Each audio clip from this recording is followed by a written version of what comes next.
This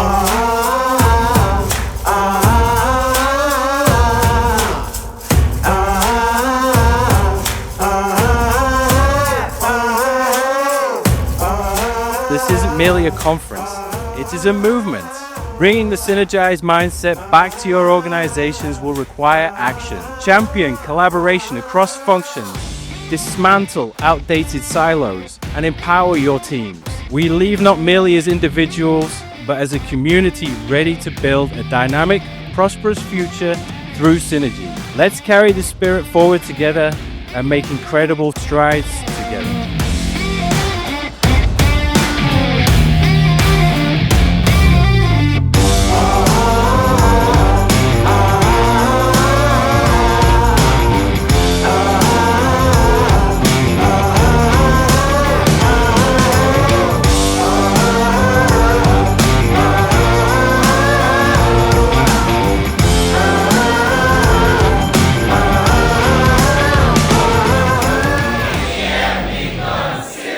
Thank you for showing up, and remember that asset management is more than systems. It's value creation.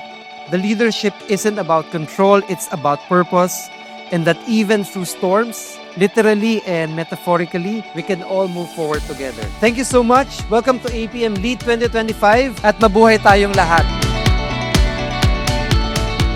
It really has to involve everyone in the organization because this is now a redesign of the organization, not just adoption of a technology. So innovation, as they say, is a team sport. It has to be the pricing person is there, the customer service person is there, HR is there when you ideate for a use case that may be even about an engineering application. But everyone has to be represented. We have an obligation, all of us in this room, to present the best case possible for any decision making. And when it comes to financial investment, the bar is already high. Because if you all work together, the entire process of digitization, AI evolution, it will be so much more enjoyable and so much less painful.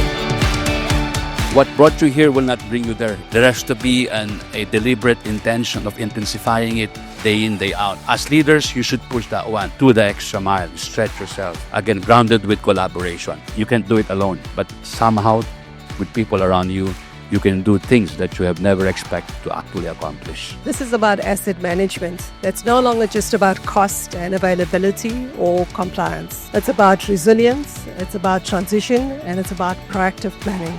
It's about ensuring that our infrastructure does not become a casualty of energy transition, but rather a cornerstone of it.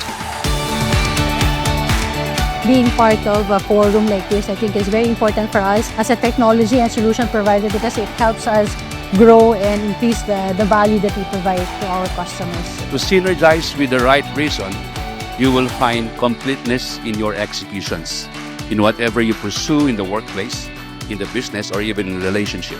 Leadership is not simply about having a vision, having mission, communicating that mission. But you as a leader, it is important that we are able to show up and understand what kind of a leader should I be at this moment in time. Anchor on my values and center on what needs to be done and move forward. If you're a good leader, people will follow you not because of your position, but because they understand and they know where you're going. Make sure you learn and you put the learning back into the system. So either in the way you train people, the way you document, the way you improve your standards. If you translate back to those learnings, then you're institutionalizing the learning. And that becomes more resilient. It should be data-driven. You should have measures, metrics, so that you can continue the improvement of your organization. Data-driven decisions are as strong as your leadership and also as strong as your culture. If we are in a team aligned in a common goal, we can easily achieve that one and we can stay for the next few decades or more. When you are managing, it's not your technical skills only what you need to, let's say, develop. You must develop also emotional skills. You must develop your leadership. And that talent development is a big part of your responsibility. But it doesn't come out automatic. You have to believe in it. You have to embrace it. You have to do it. What is your part in this story? Let us harness this love of country to be a force for good. Together, let's build a sustainable and resilient future for our country.